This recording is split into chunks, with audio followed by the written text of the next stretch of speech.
Go ahead and resume the meeting with agenda item number 18. This will be a series of informational reports. There will not be public comment. The commission will be taking this from the front row here in Reno as we have a series of presentations. So 18A is the Bear Committee report. Committee Chairman David McNinch and I will be pinch hitting for Dave since he's out today, and Game Division Administrator Brian Wakeling. The Game Division will present the status of recent activities by the Bear Committee and progress towards the 3-year comprehensive review of black bear harvest through regulated harvest in Nevada. Chief Wakeling, I'll turn it over to you and then maybe add a couple items. Thank you. Thank you, Mr. Chairman. Good morning, members of the Commission. Brian Wakeling, Game Division Chief. What I intend to do today is just kind of give a very brief overview and kind of set things up for the February Commission meeting when the Bear Subcommittee ultimately plans to present a report to the Commission for submissions, consideration, and possible action. What we're really focused on recently and for that is the 3-year comprehensive review on the black bear harvest that has occurred since the hunt was initiated in 2011. So just to do a little review of the subcommittee, first of all, the subcommittee was established by Commission action. That subcommittee has been in place and has met 7 times.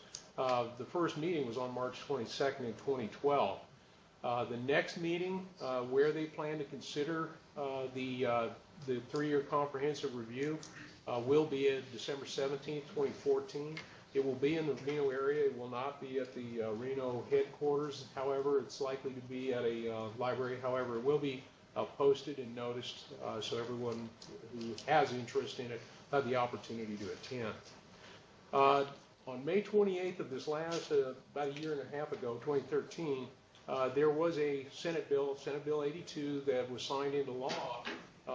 And according to the Legislative Council Digest, what it says, Section 11.7 of the bill urges the Commission to thoroughly conduct its 3-year comprehensive review of the hunting of black bears.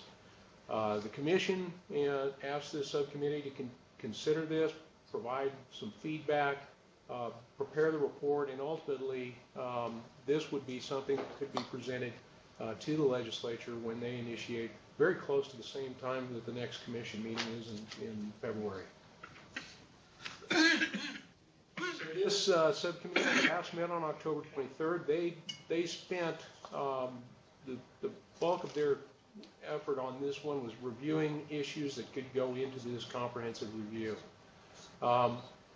The subcommittee at that time tried to really emphasize the point that this was a subcommittee and a commission review, not a department review. It's not the department's self-review of itself. The subcommittee is intended to do that, and ultimately the commission is to provide that. The department is definitely providing biological information. We have expert staffs that works on this, and the biological expertise in order to provide it. As I mentioned, we've had a draft report. The committee reviewed it. They are continuing to work on that. They do plan to finalize it at their December 17th meeting. Part of that will be to provide the recommendations for the Commission to consider and ultimately consider approval of the 3-year comprehensive review as well. A couple of things that I wanted to point out that I think are very important as part of this overall process.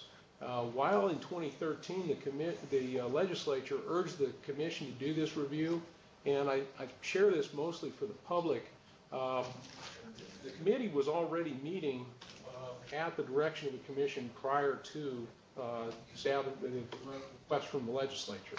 And so the Commission has always been very interested in this, something that in my opinion is very forward-thinking. The Commission has already amended regulations that include seasons and open areas, and these have come at the request of the public. And so the Commission has been responsive. They have been listening. And the intent of this was to give you a kind of an update on where the subcommittee currently sits and give you some idea of the progress that they're making. At this point, I don't have anything further on this particular topic. I would be glad to answer any questions that the commission might have. I certainly think Chairman Drew probably has some additional comments as well. Yeah, thank you, Chief Wakeling. And I guess before I open it up to comments or questions, and when we do that, maybe you could just grab a mic in front of you. Just to throw out a couple items as a member of the committee. Just so everyone knows, Commissioner Wallace is now on the committee. He took past Commissioner Rob's spot on that. So we maintain a 4-person committee with 3 commissioners and Catherine Bricker from No Bear Hunt, Nevada. I did want to thank Chief Wakeling.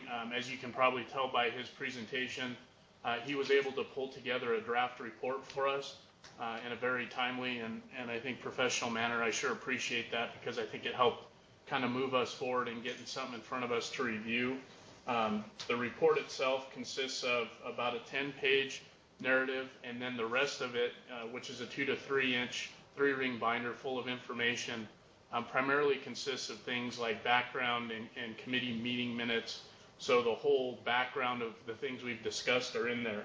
What we'll be working on December 17th is really trying to wrap up the narrative and anything else that needs to be in that report. We will include recommendations that will come from the committee to the commission. Those recommendations will include 3 or 4 draft regulations that have been discussed so far in the committee. So there will be a lot of information to review. I believe at this point the draft report and all the support material is actually posted on the committee website. So if you guys want to do some light reading over the holiday season or in preparation of the next meeting, you don't necessarily have to wait for support material to come out. You can go to the committee page. Again, our next meeting is scheduled for December 17th, which I believe is Wednesday, and it'll be here in the Reno area, and the agenda for that will get posted shortly. But the intent is for the committee to wrap up its work on the draft report, so we have something ready for the commission in February, and I'd like to see the commission move forward with adoption of that report so that we can have it done prior to the start of the next legislative session. So with that, I would open it up to questions from the commission.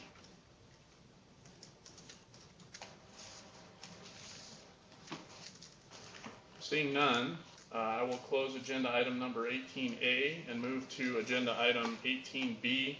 Again, report informational. This will be the Predation Management Fiscal Year 2014 report. Game Division Administrator Brian Wakeling. The Game Division will present the status of the 2014 Predator Management Report. Per Commission Policy 23, the Department shall prepare an annual Predation Management Status Report detailing results for the previous fiscal year's projects. This status report shall also be presented at the last Commission meeting of each calendar year. Mr. Wakeling. Thank you again, Mr. Chairman. Brian Wakeling, Game Division Chief.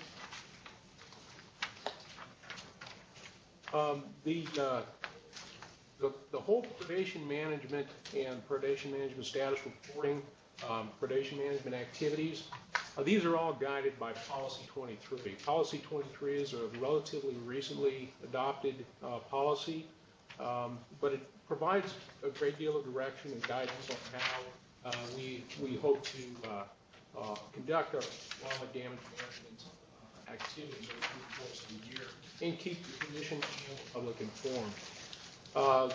Just to do a real quick review of what Policy 23 actually, the guidance provided there, and this is something that's important to me for a couple of reasons. First of all, I have to manage the program. Secondly, I'm fairly new to the agency, and so doing this kind of gives me a little bit of, guidelines on what I should be doing. As Policy 23 identified in February, we're the division, Department Game Division presents the commission with a draft plan. This is what we think we're going to be engaged in over the next year. In March, these are the draft plan. We would get comments on that plan. We would receive those, and in March, we would review it with the Wildlife Damage Management Committee. Ultimately, then, following that, in May, There's a final draft predation management plan. I always like final drafts. It always sounds a little contradictory, but suggests that there's a few drafts that go on in between. And so the final draft is shared with the Wildlife Damage Management Committee and with the Commission.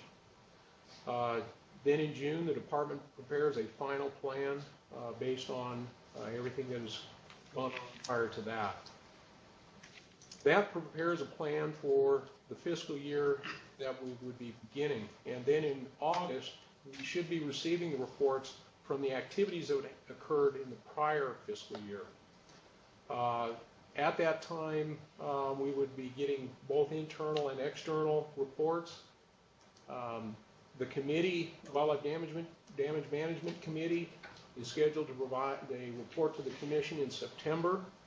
And then in November, or as Chairman Drew pointed out as he read the description of this presentation, the last meeting of the year is what it's described as, but for us in November currently, the department presents the status report based on the information developed since June. And so that's what my intent is to share here today. There are 10 projects in the FY14 plan. 8 of them were identified with funding. So 2 of them were identified, but no funding was committed to that. We intend to go over a real brief overview of those various projects, what has occurred there. I think it's also important to point out that in the course of this activity, there's been some pretty strategic vacancies within the agency that makes some of this presentation a little bit of a challenge. We are fortunate that we have recently hired a new predator biologist. His name is Pat Jackson. He comes to us. He's in the process of completing his PhD dissertation. He's got about 10 years of predator work under his belt in various places. Most recently, his PhD work is here in Nevada. We plan, with his expertise and with his experience, re-examining the projects that are under the current predation management plan. But we will not be deviating from the direction that we have in the plan, but we will look for the opportunities to improve. I mentioned that we had filled that vacancy, and I also would note that the game chief position was also vacant for about 6 months. Consequently, we had a slight deviation from the process. In September, the Wildlife Management Committee have been sharing their report on comments received on the ongoing work with the ongoing from the prior fiscal year. We have not had that briefing. That did not occur. However, we have pulled together this report based on the reports that we submitted. We will also continue to provide staff counsel with all of the management committees. So what I'm going to do real quickly here is go over a couple of all of the projects and kind of give a real brief update on where we are. And Project 18, this has been going on for about 10 years now, 11 years. So far, there's been about 1,200 carnivores removed, mostly coyotes, and Unit 14. This is an area, in the green line depicts this right here. Suggests that deer population may be increasing. The thing to note is while we're doing that, we're also seeing increases in other populations. And another thing that makes it very challenging to interpret something on one of these is population estimates are, we like to think of them as being real precise, and we know plus or minus 3 animals, how many are out there. There's a lot of things that influence that. If we get a new biologist on, or a new method of surveying, or we get different weather conditions, that can all influence the outcome of an estimate. Consequently, we don't hang an awful lot of credibility, I guess you would say, on the trend in and of itself here. But it is important to note that we did at least see an increasing trend. We did not see a difference in population estimates in some areas as an outcome of that. Now, other things that we did notice, however, is we did see an increase in harvest of greater than 4 point bucks in the Unit 14. That did increase with the predator management. We also saw the Area 14 bighorn sheep population increase as well. So while there's a lot of other things that can influence this, we certainly did see these factors, which would lead us to believe that we are seeing some positive effects in some prey populations as a result of the activities. That was the final, this last year was the final year, and while we try to capture a lot of information in these status reports, these are not peer refereed publications, and so they don't get the scrutiny, that's something good as it goes into the scientific literature. We do expect that there will be further peer-reviewed submissions coming from this project. Moving on to projects 21 and 2102, these are largely targeted at sage grouse protection. There have been, through a variety of efforts, just under 22 ravens removed statewide. There's some ongoing cooperative work with the U.S. Geological Survey. USGS has got some of the best collaborators working well with them now on some of the raven issues. There are some ongoing nest and brood monitoring work. We've seen with a very small sample size in these areas, we're still seeing high depredation rates on nests, but we are seeing moderate levels of brood survivals. This project will continue this year. Moving on to project 2214, predator removal for the reindeer. There was no removal conducted in 2014.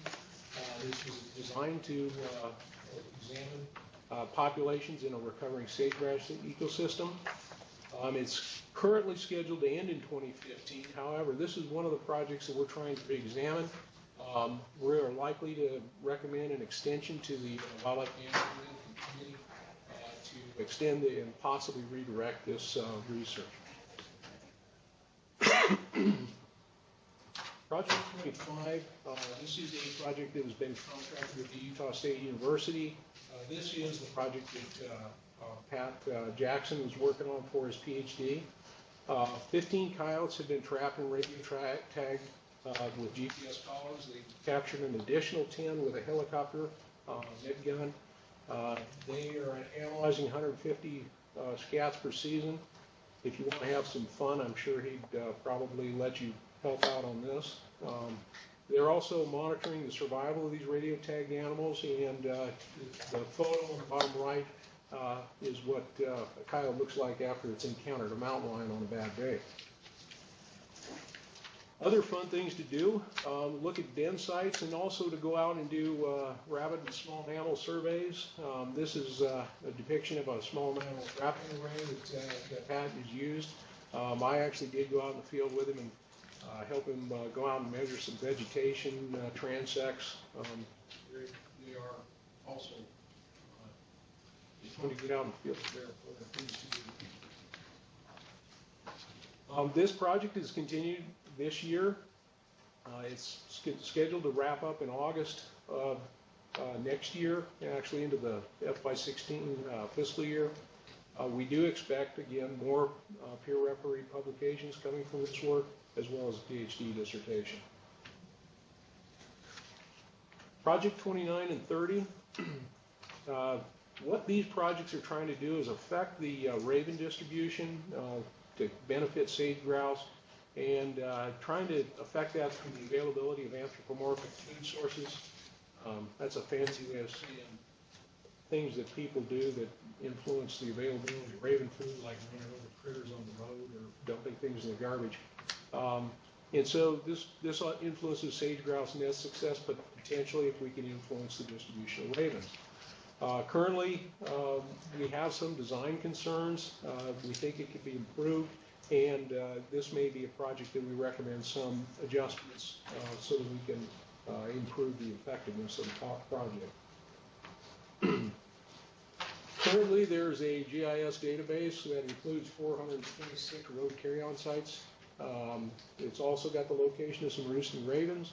Landfills, these often have strict regulation on how counties and other landfill operators actually dispose of carcasses, which was often the impetus of part of this study. But as it turns out, there's a lot of other things at landfills other than carcasses that can be a huge issue and a big attractant to ravens. This is another project where we have an opportunity to collaborate with USGS. There's a lot of existing GIS data that we may have the ability to learn something through the analysis, and we may consider, as I mentioned, some redirection. That's something we'll recommend through the Wildlife Management Committee. Project 31, this was one of the projects that there was no funding allocated towards, and there was no progress made on it. Project 32, entitled The Ecology of Coon and Black Bear, what we also want to do is look at mule deer populations and how we influence that. There are 4 bear collars, 6 lion collars, and 5 mule deer collars that have been acquired. Because of the technology associated with these collars, they talk to each other. They call it communicative GPS technology. We're still kind of testing and working on that, trying to figure out how it'll best work. We are coordinating with the Wildlife Conservation Society on that, and this is a project that's scheduled to go on through 2018. Project 33, sage grouse nesting habitat, largely pinyon juniper removal. There was no funding expended on this project from the predator management fee. However, we did have some work go on in 2 project areas. We used Upland Game Stamp and some U.S. Forest Service funding. There is still some ongoing work in 2015. Project 34, there was another one of the projects that there was no funding identified or expended and no work completed in this past fiscal year. And at this point, the draft report has been posted on the website as a support material. Also on October 28th, I met with Mark Jensen with the Wildlife Services and shared a copy of this draft report at that point in time. And so there are, haven't received any comments on the report at this point in time, but if the Commission has any questions, I'd be glad to try to answer them with my limited knowledge. Any questions by the Commission? Mr. Moran? Thank you, Mr. Chairman. Question that I have on projects 29 and 30. Did who actually did the work? Was it USGS personnel, or was it a contractor, or? We have 2 contractors, Mr. Chairman, Commissioner Mora. We have two contractors that are working for us that are working on that. Okay. Not USGS. Okay. So I guess the comment that I have is that I had noticed that two of the roads that they were working on was State Route 225 and State Route 226, which is where I live. And I never saw any of these people out there. So I would appreciate if you guys could give them my contacts, because I'd like to visit with them and perhaps maybe even go with them when they were conducting this work on these roadways. And we're driving an unmarked vehicle too. We didn't have Nevada Department of Wildlife logos or anything on it, so you may have seen the vehicle not registered. We don't pay them what they're usually whenever you pick up. I guess I'm just saying, I know my wife travels to town 5 days a week on those routes, morning and night. And we live right on the highway, and we don't miss a lot of stuff that goes on out there, I guess. And so I never saw anybody with shovels or anything around there burying road carry-on. So I would like to see that. I thought you were volunteering for services. Well, actually, we have been conducting our own road carry-on cleanup in the vicinity of our ranch, and we put them in our pit and bury them. So we have been doing that. So I kind of have a little experience of the smell and everything that's involved in picking up road carry-on. Other questions? for Mr. Wakeling?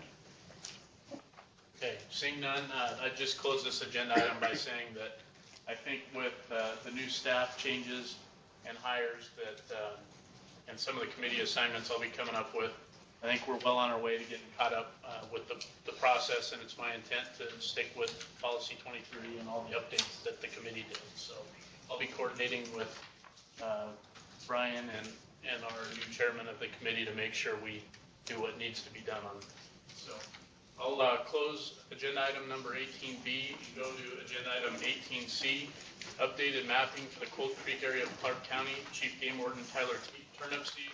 As directed by the commission at the September meeting, Chief Game Warden Tyler Turnipseed will report on development of more detailed mapping of the Cold Creek area, including residents and designated roads and trails. Mapping may be used to develop trapping offset areas at future meetings. No actions may be taken today. And as you'll recall, we asked Chief Turnipseed to develop the mapping as we didn't really have a good sense of how the Cold Creek area laid out at our last meeting, particularly in regards to how it laid out with the Spring Mountain National Recreation Area. So with that, Tyler, I'll turn it over to you. Thank you, Mr. Chairman. Again, Tyler Turnipseed, Chief Game Warden at Department of Wildlife. So basically, we came up with two maps on this. The first one here is more of an aerial view just to show where the Cold Creek residences lie in relation to that Spring Mountains Recreation Area boundary. That red line that you see there is a half-mile buffer placed around those residences. And of course, you know, that could change as new residences are built or whatever, but that's applying a half-mile radius circle around any residences there on the view. Then if we can flip to the next one, Katie, with the topo map on it. It'll show the same view. It's got that Spring Mountains Recreation Area boundary there, and then a half-mile setback. The reason we showed a half-mile setback on this was for no reason other than the fact that as a result of the trapping committee and some of the prior regulation work, NAC 504-340, which is areas closed to hunting and trapping, was amended last year. Subsection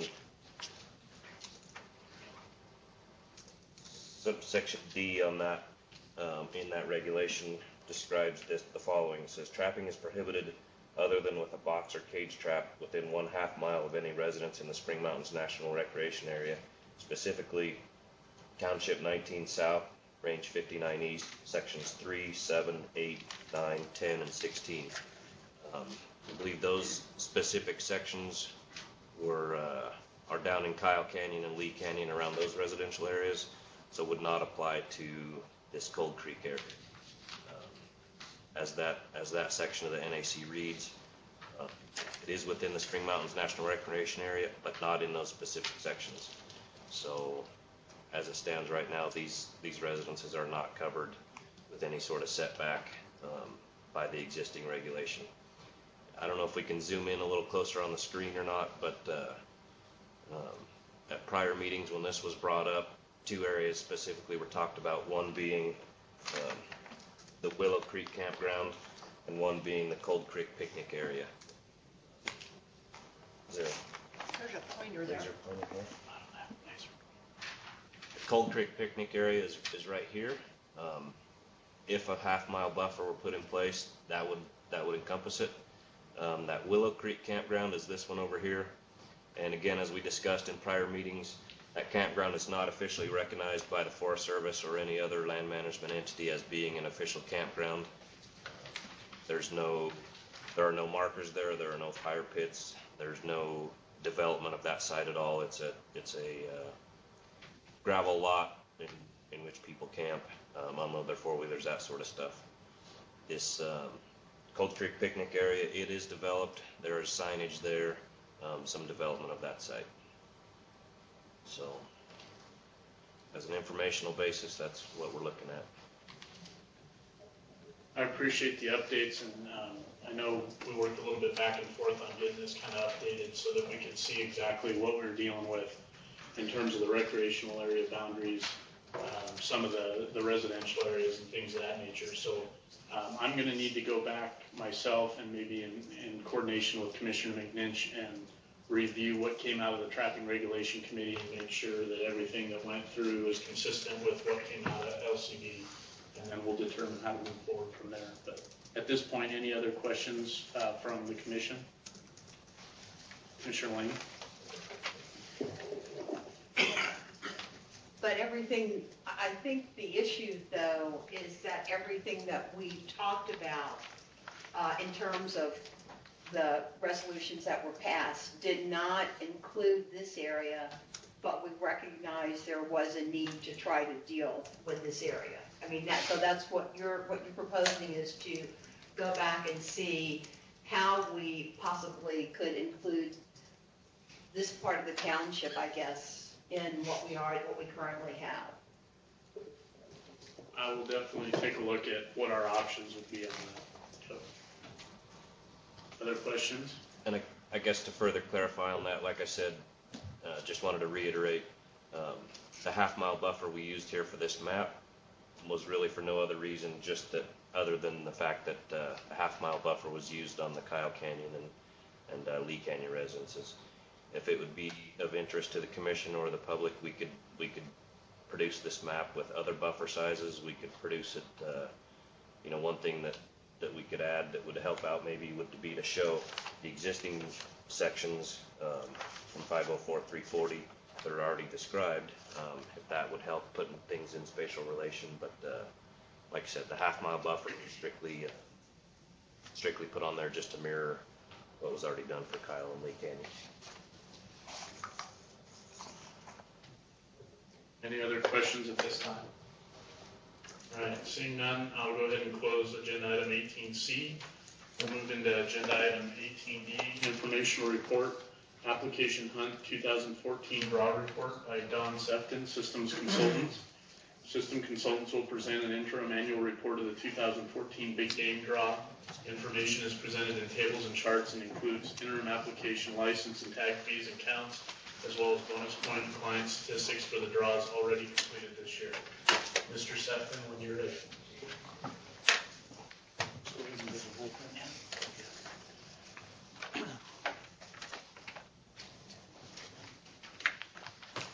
Don Sefton's. Yeah. Don Sefton, Systems Consultants. I'm going to introduce Monty Martin here. He's going to give the bulk of the presentation. When we get to the part about our issues, problems, etc., I'm going to talk to that point. We've got a PowerPoint presentation that's up, and we'll turn Monty loose.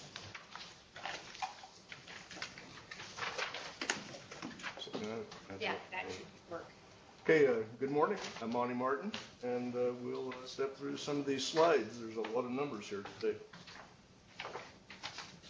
Things we're going to talk about today. The interim stats and the big game applications, PIW, Silver State, Bear, Junior Hunt, bonus points, clients that applied for multiple species, dream tags, client demographics, return cards, tags that have been returned, and Don will cover our problems and our solutions and accomplishments. Interim stats. These are interim. I always like to point that out. Some of these numbers will change over time. Total applications this year in the big game draw, 194,000. A lot of numbers to cover. PIW donations, 141,000, 142,000. Spring turkey this year, we took almost 1,500 applications, very similar to last year. Non-resident guided, a dip when we started not allowing them to apply in big game for deer. This year again, 194,000 big game applications. Had a pretty big jump. That's mainly due, I think, to to more clients and to the rules for the elk applications.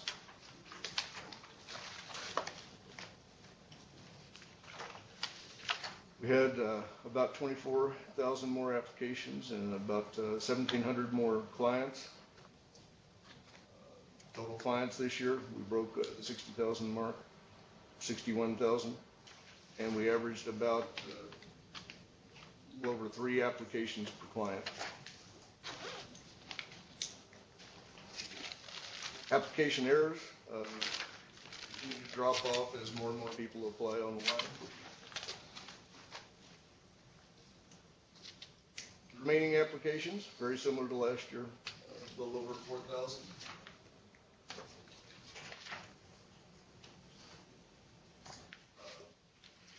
Here's the breakout of those that applied on paper, on web, and paper and web.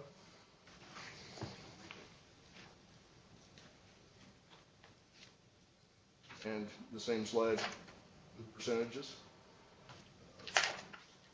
You see 0.07% applied on both paper and on the web. Web versus paper again. 2,800 applications on paper this year.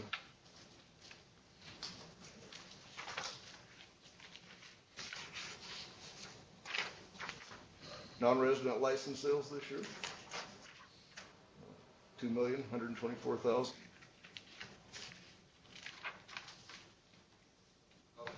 19,000. Resident license sales, up again, 876,000, 45,000 increase. Mountain lion tags continue to grow in popularity. They've been around since 2008, just over 3,600.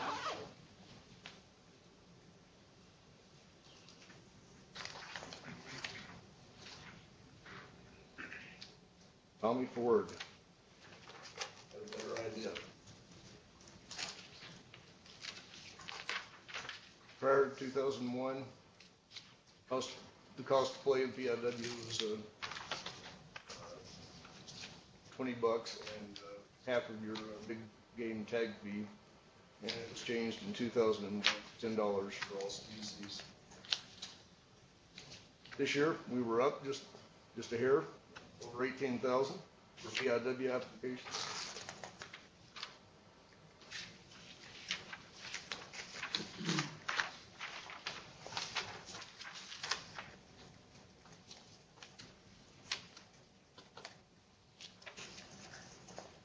PIW applications and the revenue for the past few years.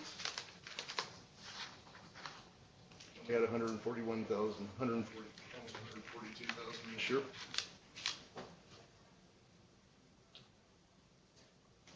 Silver State. Applications were up just a little bit this year, just over 11,000.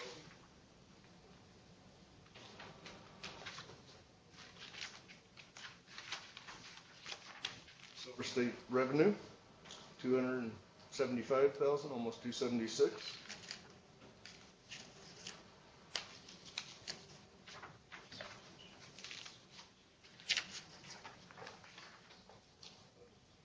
Comparison of Silver State to the Heritage tags. Antelope did better than the Heritage tags overall. The others not quite so well.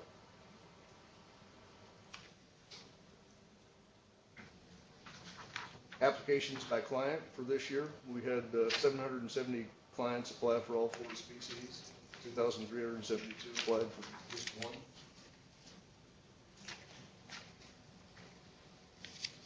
Bear applications continue to grow. We had 2,090 that applied for a chance at a tag, 939 that applied for a bonus point. Junior hunt, fairly level, very similar to last year.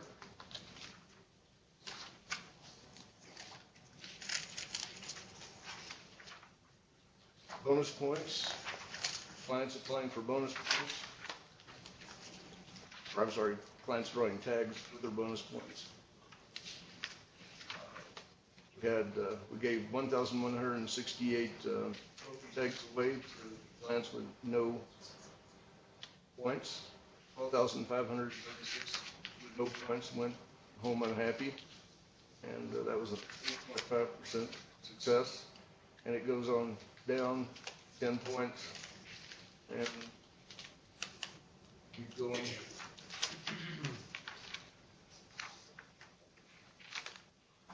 Non-residents, same scenario.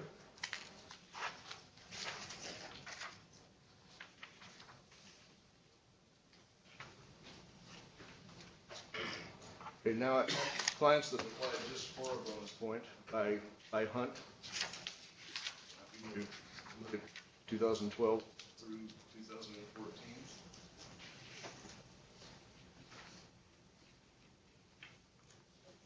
So we had not quite 20,000 residents apply for bonus points, or 20,000 bonus point applications by residents.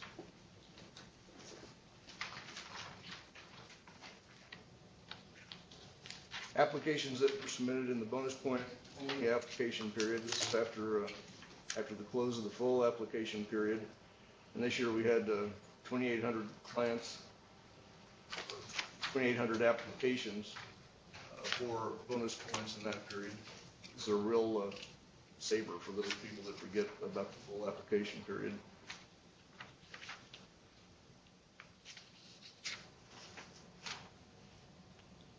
After the draw, this is a breakout of the clients, how many bonus points clients had. And it starts with 1 point and will go on up through 23 points. 9 clients out there with 23 points for elk. 87 for mountain goat.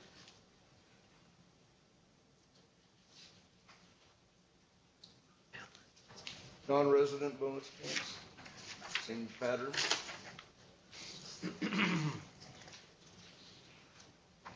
There's the big point holders in the non-resident side. One non-resident out there, yield here 23 points. I don't know what he's been doing.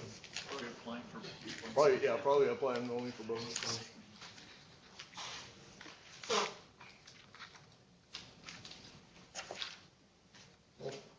Plants, multiple species. This is how many tags did clients draw? And these numbers really jumped this year, and it's because of the change in the elk rules, and the deer elk and bull cow elk combination tags. We had 3 clients, not counting PIW, and 3 clients counting PIW as well that drew each drew 5 tags, for example.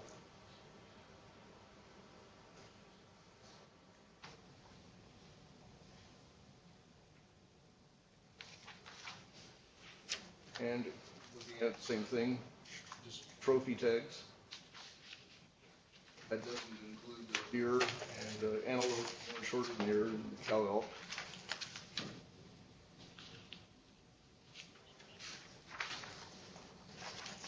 Dream tag, chances. Breakdown of sales by draw and by species.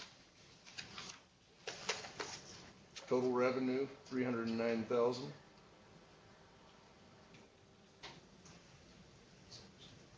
And the resource enhancement stamp that goes along with that, $46,600.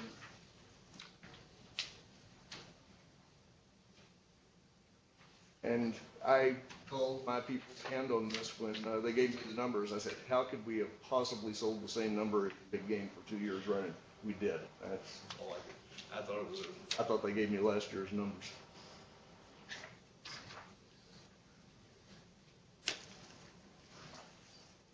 Client demographics. 70% of the applicants were resident.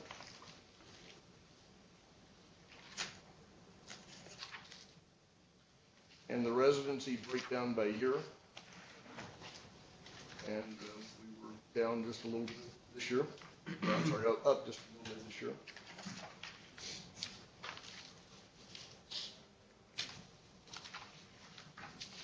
Residency clients by county. Doesn't change much from year to year.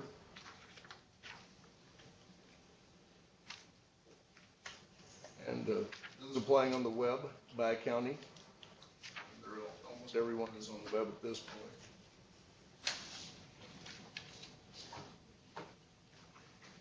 And this is something that was requested this year were clients applying every year. And we looked at those that applied prior to 2012, applied in 2012, 13, and 14. So for example, the top one that I have circled up there, this is clients that would be new clients. The first time we saw them was in 2014. And we had 6,099. Down at the very bottom, clients that applied prior to 2012 and every year since, 37,383. And there's a sweet spot right in the biggest bulk is those that have come into the system and are gone now that applied before 2012, haven't seen them since. There's 151,000 of them out there. Or almost 152,000.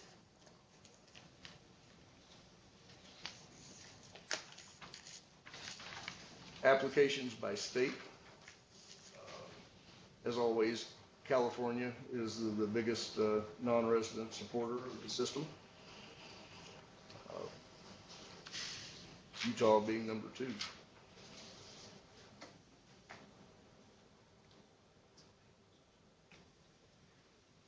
Age of your clients. Your residents got a little bit younger this year. Last year, the median age was 42 years and 8 months. This year, it was 42 years and 3 months. I always wonder about 98-year-old. Was that an error when they entered it? It seems awfully old, but maybe it's so. Your non-residents got a month younger this year, from 49 years and 3 months to 49 years and 2 months.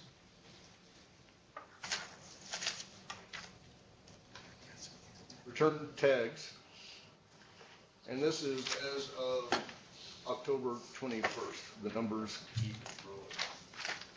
We have several reasons that clients can return tags. Their credit card goes belly up, and we reallocate their tag. They're deployed in the military. They return them for any reason.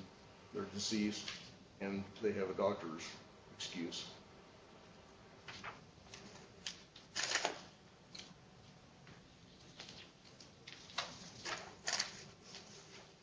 In total, as of October 21st, we had 1,142 tags returned.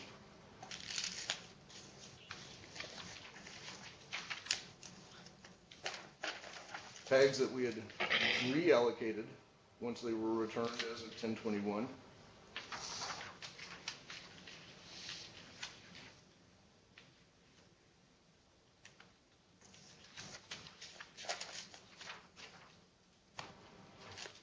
And this is a chart that looks at people that returned a tag for any reason and how many tags did they have.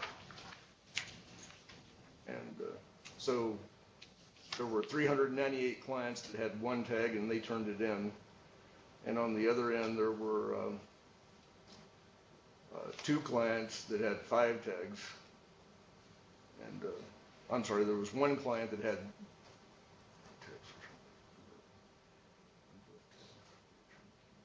The guy who had five turned in 2 tags. Turned in 2 tags, yeah.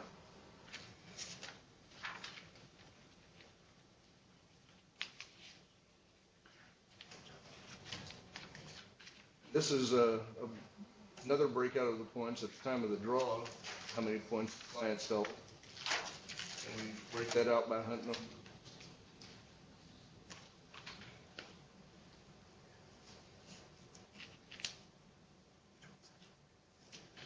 And at this point, I'll give it to Don.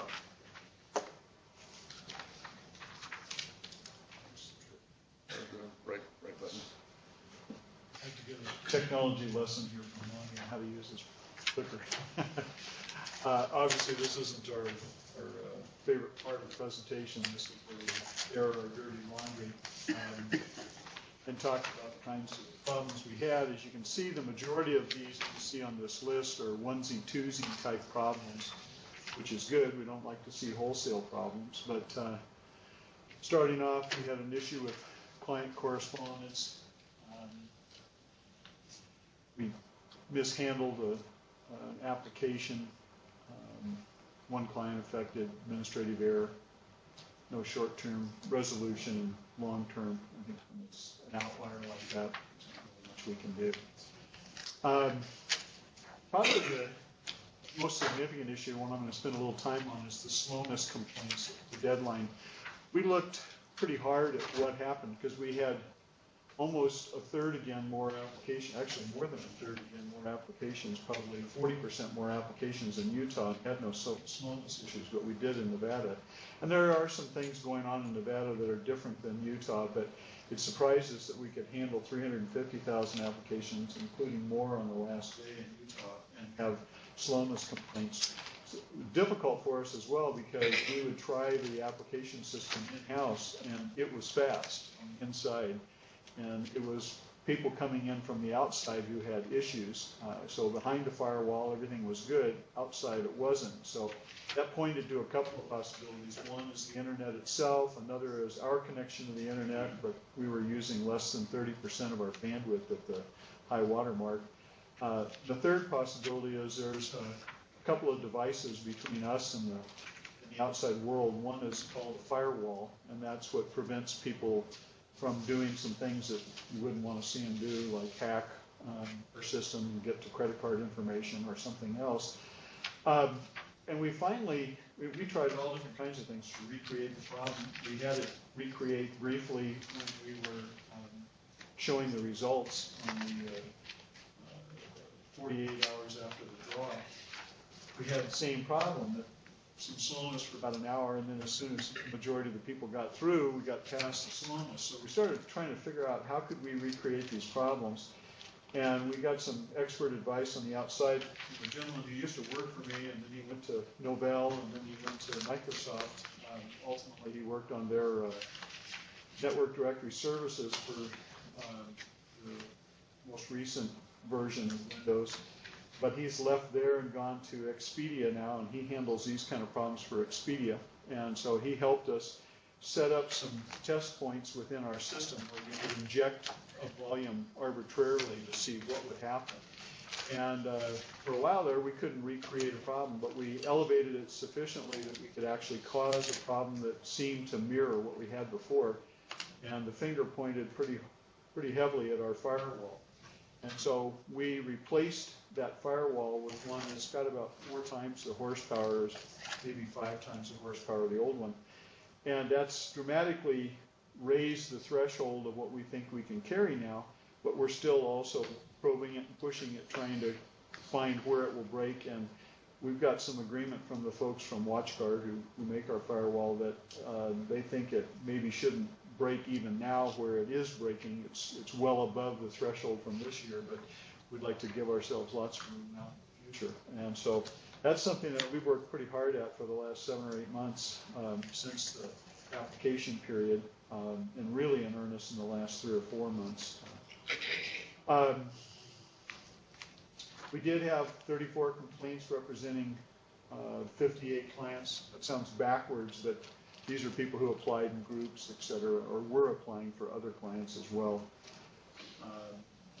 Again, we believe the network firewall was overwhelmed. We attempted to contact them to give them the opportunity to submit applications for themselves or for their cohort after the deadline. And long-term resolution, we've been developing the stress testing. We upgraded cabling behind the firewall. That was one of the suggestions. And that actually caused about a 25% improvement. And then we purchased this much larger firewall. We had a results website error where folks who had applied for U and Spike bonus points were reported as unsuccessful rather than earning a bonus point. There were 89 people. It was a programming error. Didn't do anything in the short term. In the long term, we fixed the programs. We had correction facts submitted by a client that was not processed. Administrative oversight on our part. These go away, by the way, get everybody on the web. So this is a consequence of paper. We had client rejected because of merging of records. We get a couple of thousand merges a year of people who somehow end up applying and have slightly different information. They give a different social security number, being off by one digit, or a different birth date. We have to go through and merge records beforehand, and we usually get that right, and usually the error is on the wrong side of not merging two records it should be, but I think in this case we merged it incorrectly. And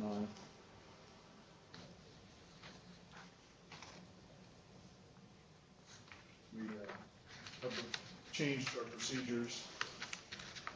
We gave the client the opportunity to complete the harvest report, and we provided some instruction to the operator. There was a second merge error where in the course of the merge we lost track of the fact that the client had paid a late report fee. This was an error in the programming rather than operator error, and we reevaluated the client and we corrected the programming. We had clients that had a license and purchased a resource enhancement stamp in the draw, got additional copies of their original license. Is your appointment somebody here who experienced that? Is that Paul Dixon? I believe it was, yes. Well, we like to do it to the people we know, so. And Paul and 10 of his closest friends apparently had that problem. Operator error in our printing selection for licenses, and we counseled the operator. We had a situation where a client was able to pay for a tag without a license. This was one of those where they opt up front to purchase a license only if they're successful. By the way, the growth in the non-resident license sales is true growth. That growth to 2 million and change, that's significant revenue that really impacts the agency. The growth of resident revenue from license sales it really needs to be considered as part of the larger picture of how many licenses you're selling. Namely, are we pulling people away who used to buy a license every year, Mark One Strike or Cabela's or Bass Pro, and now they're opting only to buy a license if they need it, which is not a good thing necessarily for the agency. So I should counsel that in terms of looking at those numbers. Look hard at the and proudly at the revenue for non-resident licenses. The revenue for resident licenses is not so meaningful because it needs to be taken in the larger context of how many total resident licenses are sold. There were 3 clients here. Admin problem, operator, supervisor issue. We contacted the clients and allowed them to purchase a license and then change their procedures when voiding licenses if the credit card is declined. We had a case of a reallocation error. This is where we reissue tags. We picked up incorrect fees. There was an overcharge to the client, one client, programming error. We contacted the client and refunded their charges, updated the programming. Issued some duplicate line tags. Client got 2 tags. We're not sure, I guess, if this was a programming error. I don't have an explanation. Yeah, we can't recreate it. We sold 3,500 plus mountain lion tags successfully, and so this one was sort of tough to see what happened. We contacted the client, had them return the second tag, and we're still investigating it. We gave a client a bad deadline for returning their tags. I'm not sure, Bill, if this was the one you were discovered. occupancy building. No, actually, no, no? it's Yeah. not. This isn't the one you got the letter on, right? Yeah, probably, yeah. No, it's not. No, it's not? It's not. Oh, okay. Maureen and Bob say it's not. Anyway, Bob's got the letters now. He looked Okay. at it. all right. You guys are gonna follow up on that one. See, in this case, the operator didn't give a client the correct deadline. And so the consequence of that is if you don't turn your tag in on time, you don't get your points back, which was why this guy wanted to do it. But, two people wanted to do it. Operator error. We reinstated the client points and we counseled the operators, put it in our training session. Whenever, by the way, we have annual training that we do for new operators, but we also have recurrency training for existing operators, and we have what we call foot stomp points, that if there's something we've done in the past wrong, we, well, when Bob or whoever gives the instruction does that, he'll do this, call everybody's attention to it, and say, this is something we did wrong, and we want to make sure we don't do it this year, so this is a foot stomp point. We had a client receive too much money. They should have gotten 120 and 30, and they got two $120 refunds instead. Client, operator error. Client was contacted, and the fees were resubmitted. This was a operator training issue. Client harvest reports that were rejected and shouldn't have been for an invalid date of kill. This was, the seasons were not correct, and we had 3 clients affected. This was a supervisor error that entered the season dates. And clients were contacted and reports were removed from the reject status, and this is supervisor training, obviously. We do have a new supervisor for Nevada this year. So. It's not all bad news. Sometimes, you know, when you look hard in the mirror and you see these kinds of problems, you make changes and improvements. We try to constantly improve every year. Some of our accomplishments, we had some issues with cooling the building. It's curious, you know, the sort of the traditional metric of how you determine air conditioning is really based on how many bodies you have at desks. And because we don't do keying anymore, we actually frequently this year had less bodies at desks than in the past, and yet we have a lot more computers, and they're like, it's like having a whole bunch of toasters plugged in. They generate a lot of heat, and so we actually are increasing our cooling requirement as some of the bodies leave the building. And so we put in a 15-ton dedicated system just for the server room, and that was because that room is just chock full and growing with servers. We also, major growth area was we put in an emergency diesel generator that's much larger than the existing one we had. When we were in the old building, I had a 10 kW generator, and that was sufficient to power the old building. When we moved to the new building, we upgraded to a 40 kW, and at the time that was twice what we needed. It got to the point where this last year, when we had some power outages, we had to start running around pruning, turning off lights and various things just to keep the servers alive. And so we decided to go whole hog and go way past where we were with our existing generator. It's still there, and it can still power part of the building if we need it, but we bought a 185 kW emergency generator. And by the way, if you wonder where your app fees go to, that's about a $150,000 ticket item for us, so that's a big cost for us. But it keeps us up even if somebody hits a power pole or we have some other prolonged outages. California had brownouts a few years back. Nevada fortunately hasn't seen that, but we have had power outages. Typically it's somebody literally hitting a power pole between Fernley and Fallon. We upgraded our cabling in the server room. This was part of that hunt for what was causing the slowness, and we moved up from Cat 5 to Cat 6 cabling. We put in that new firewall. It's somewhere between 4 and 5 times the bigger capacity than the previous unit. We upgraded or replaced. We had a single DS3 service. I think I pointed that out to you folks last year, and that was a cause of a bottleneck because there were two pathways into the building, a slow speed, not slow speed, but T1 line, and then this bigger DS3, and unfortunately the outside world tried to balance the traffic. So it's like trying to take a big flood of traffic and put some of it down a 2-lane road and some of it down an 8-lane road, and the folks who were on the 8-lane road had no problems, but the folks who were on the 2-lane road had problems. Well, we replaced that service, but we also now have two T3s or DS3s. We replaced the Verizon with Charter, and the other one is Sprint. Yeah, Sprint is our other carrier. So we have two different carriers. We could have obviously had two from Charter, but idea is not to put all our eggs in one basket in terms of connectivity to the internet. And what we had before on Sprint was two T1s, and we moved that up to a DS3. So we have essentially two DS3s now connected to the outside world.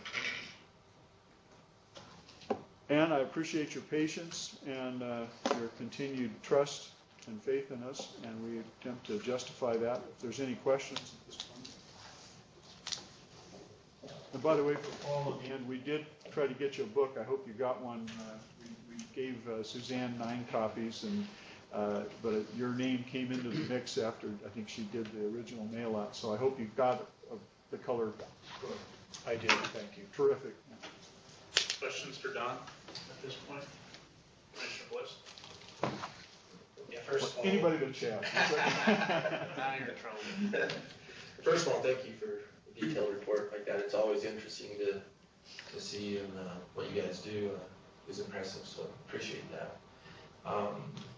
The other question I have, and you don't have to look it up now or anything like that, but I'm curious on the Bull Elk bonus point holders with the max of 22, if the, say, the top 5 type bonus point categories or years, if those clients are strictly applying for early season, really hard to draw units, or if they're applying for some of our regular elk hunts.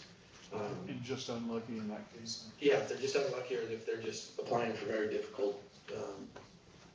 We will take a look at that. Monty's already going to take a look at something for fellow Commissioner Morai that has to do with how many of the people with 5 or more points have had a tag before and they're retreading through, or maybe even had 2 tags before and they're coming back through and have built up 5 points. And so he might feel differently about those folks than the guys who've never had a tag, for example. But we're going to take a look at that. Your question we can take a look at as well.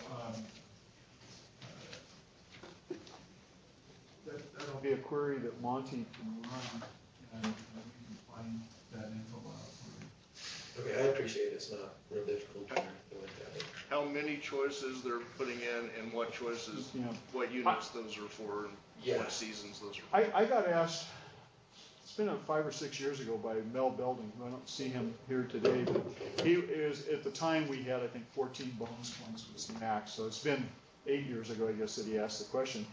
And he was curious why people with 14 bonus points didn't necessarily draw as well as others, and he thought there was a problem. Either they weren't getting all their draw numbers, and proved that wasn't the case, or the draw numbers they were getting weren't better like one would expect they would be. And in an individual case, they won't necessarily be, but across the board, somebody with more bonus points should have better numbers generally than somebody with less bonus points.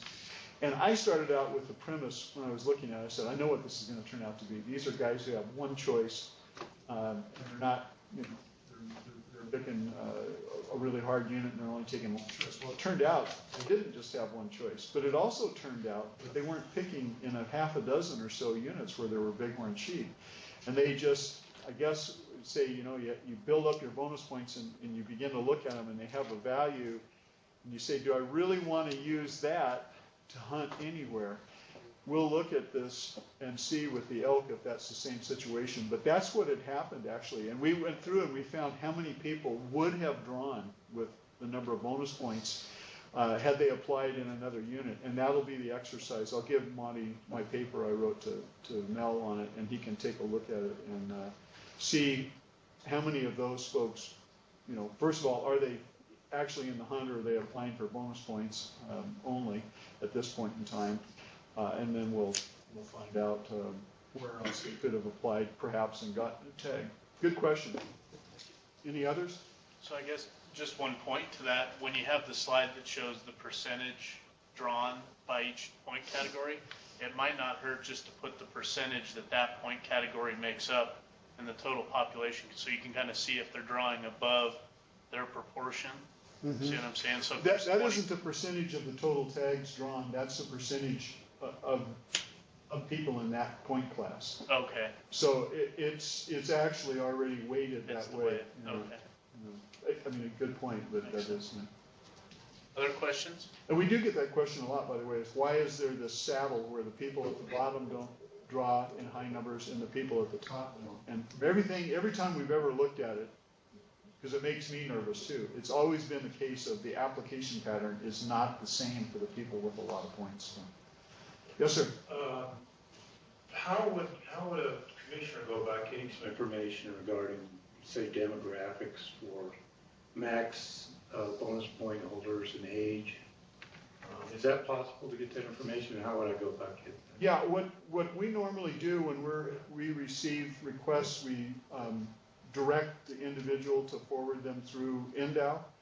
They send the request to NDOW, and NDOW then either on some occasions answers it directly themselves, or they may then forward it on to us. In the case of the two I've received today that were very specific, I'll turn over the details to NDOW and they'll approve it.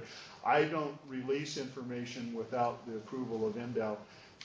And the easiest way to start the process would be for you to frame your request, you know, what you're looking for, or if you could even mock up a little spreadsheet, gee, I'd like to know this with these rows and these columns or whatever, that'd be fantastic.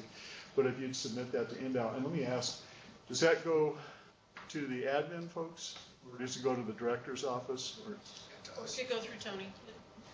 It could go through time, for sure. Thank you. John, in the years past, when I had the request, it went through Tony. it went through, okay. Additional questions? All right. Seeing none, just to give everyone a sense of where we're at, I'm going to close 18B. We've got one more PowerPoint presentation. We'll take a short break, flip sides of the table, and then round out the meeting.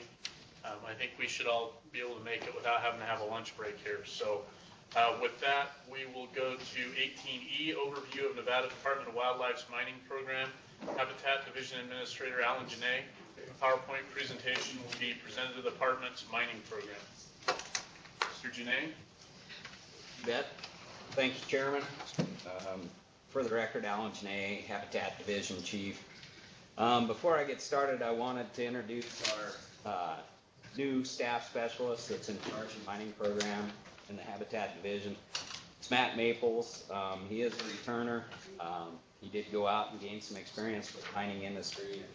We were lucky enough to attract him back into NDOW, and so now he oversees the mining program within the Habitat Division. But the reason I wanted to get this in front of you is probably throughout the next year we'll be discussing some regulation changes that have some effect to the mining program.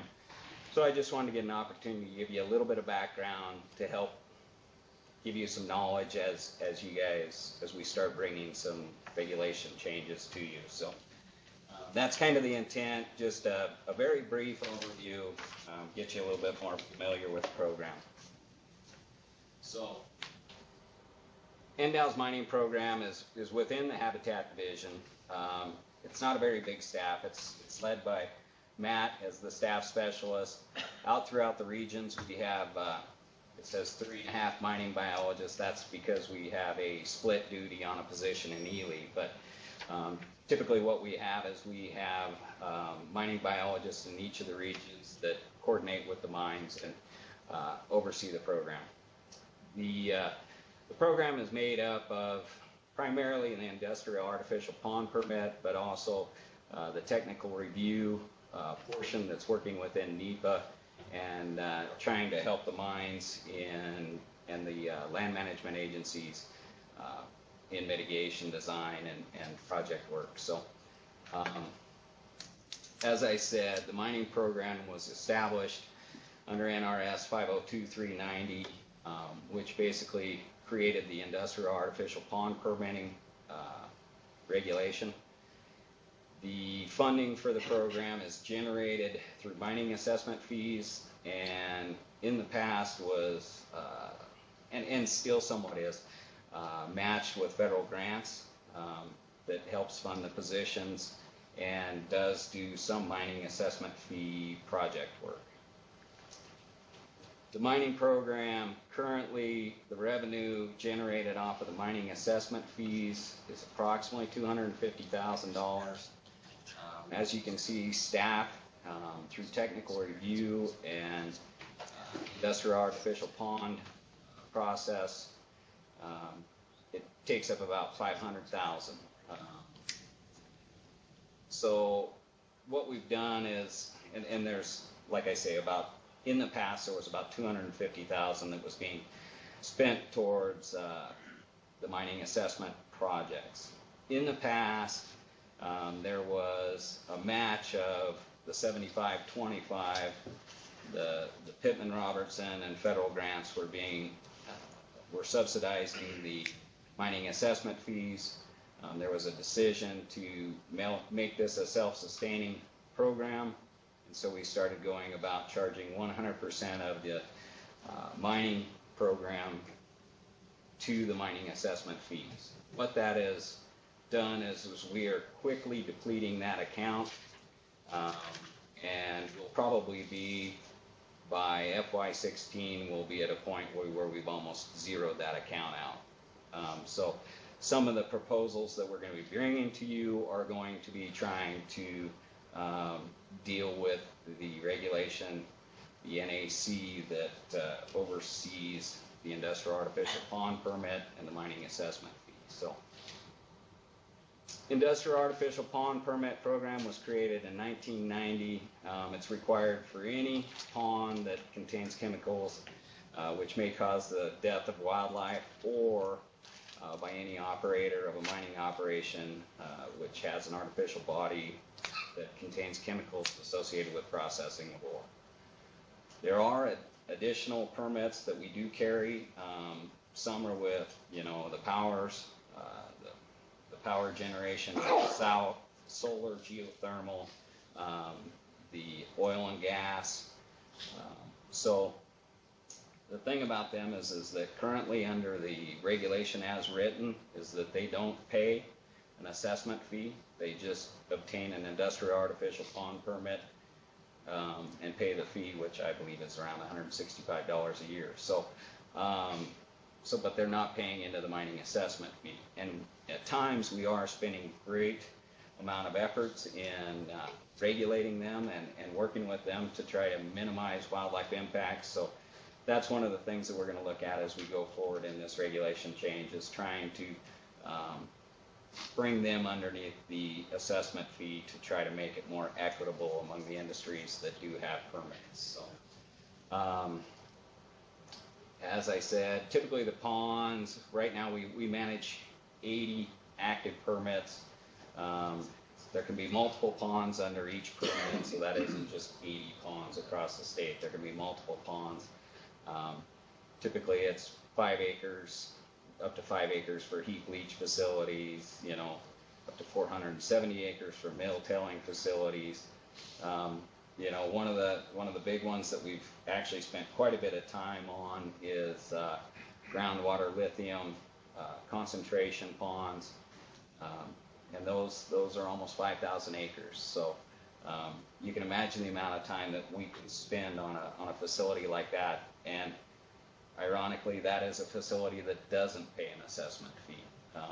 And we have, throughout the years, we have expended a great amount of time trying to work with them to minimize impacts to wildlife. So again, thinking about that as we move forward and trying to make it a more equitable situation. When we work with the industries, we try to include language and measures to protect wildlife from the toxic solutions, and typically that's exclusion. So that's fencing, these things up here on the right are bird balls. used to cover the surfaces of ponds so that the birds won't land on it. We work with them on chemical neutralization, isolation, just trying to minimize the amount of open solution available for wildlife. Like I say, when we're dealing with mining operations, it includes process ponds, mill tailing facilities, and then also the open cyanide solution on heap leach pads. So on the top of heap leach, sometimes if things aren't calibrated right, you can end up with ponding on top, and it'll be attractive to especially avian, wildlife that'll come in, see it in a desert environment like Nevada, land, take a drink, and then end up with a solution that's very toxic and end up, lethal. Since 1990, you can tell, since we started administering the program, this graph just shows the number of mortalities, and it shows what a success it's been. Mortalities, it mentions there that they could be 2 to 5 times higher. It's just in a matter of reporting and actually, verifying what actually experiences a fatality. So it's just a trend type of information. It's not rock solid, but it does show, as we started administering the program and trying to make exclusionary regulations for the facilities, it has had an impact. Another portion within the mining program that we do is the technical review portion.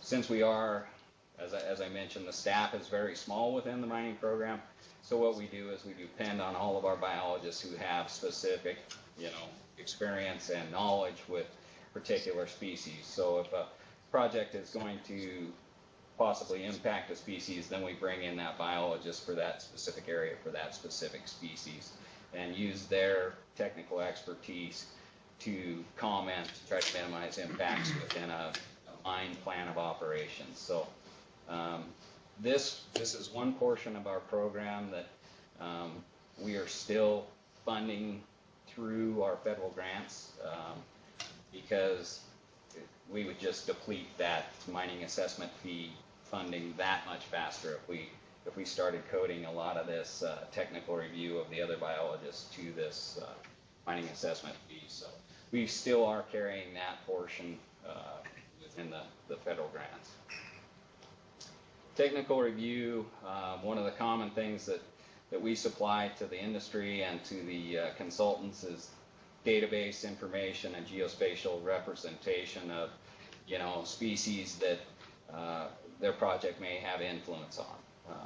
So they've got data sharing agreements with us, and we'll provide them information relative to what possible impacts could result from their project. Another one that you guys heard about yesterday is even in the planning stage on some of these larger projects, the chat that Chet went over yesterday is available to them online to evaluate project locations. So there's technical review. Like I say, we work within the NEPA process. We take it from beginning to end. We start in the pre-project. Oftentimes when major projects are being proposed, they're at an EIS level. We obtain cooperating agency status, and we worked with the land management agencies and the proponents to try to, get them the best available data to evaluate their project, but also work with them to design their project such that they can avoid, minimize, and mitigate impacts to wildlife. As their project is implemented, we can work with them to monitor or make sure that they have effective monitoring for impacts to wildlife, and then try to, if they are seeing influences to wildlife that were not covered or having an impact, we can work with them on adaptive management.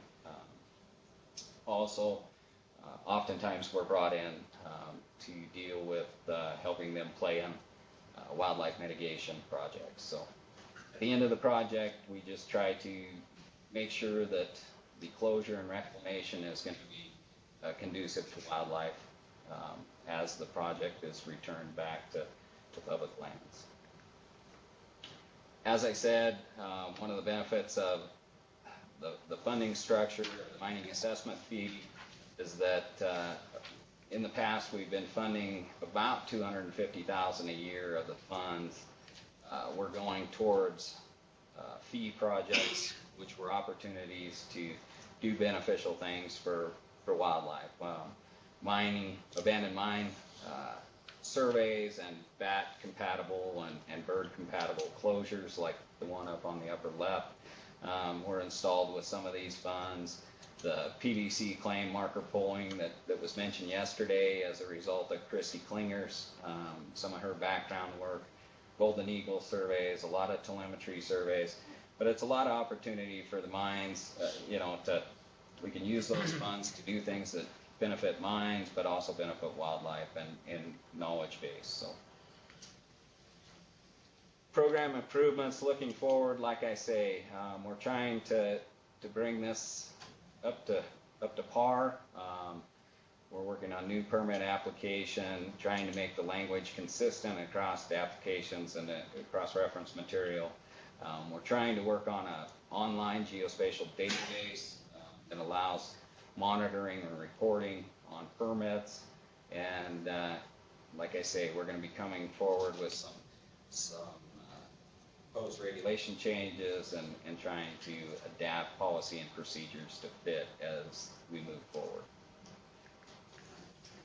Program challenges, like I said, we're working on trying to make this a self-sustaining program. The issue of that currently only precious metal mines, those processing ore, are those paying the mining assessment or the assessment fee. As you can see there, only 45% of the current permit holders are paying an annual assessment. So that's part of the reason that we're getting into that hole is when you have less than half of those individuals that we're monitoring as far as assessments and working with as far as industrial artificial pond permits, you can see why we can easily go into the hole. Again, the mining assessment fee funding is at jeopardy because we are depleting that on personnel costs. So moving forward, like I say, create this financially self-sufficient program, adjust and expand the assessment fee regulations so that we can capture all industrial artificial pond permit holders. And we'll work within the NRS language and work with the commission here at the NAC level.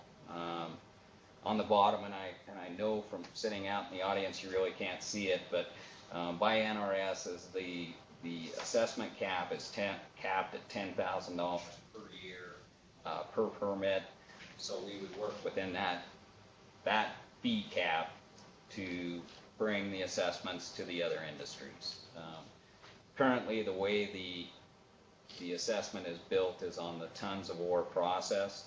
So when you're dealing with geothermal and power production, that doesn't extend to them very well. So we're going to have to come up with some other structure to categorically build the assessments for that industry.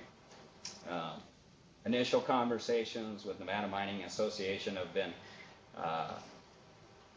positive. They're supportive of what we're going after. We're going to, like I said, we're going to be working with the industry to try to have conversations as we develop our alternatives. And as we get that dealt with and deal with the industry, then we'll be coming forward to you guys with a proposed regulation change. We'll bring you much more background. Any questions? Questions for Alan at this point? You're getting off the hook easy. You bet. All right. Thank you very much. Thank you. So with that, we'll close agenda item 18A. It's 10:46, so why don't we take a break until 11 o'clock and we'll come back with 18F and wrap up the meeting.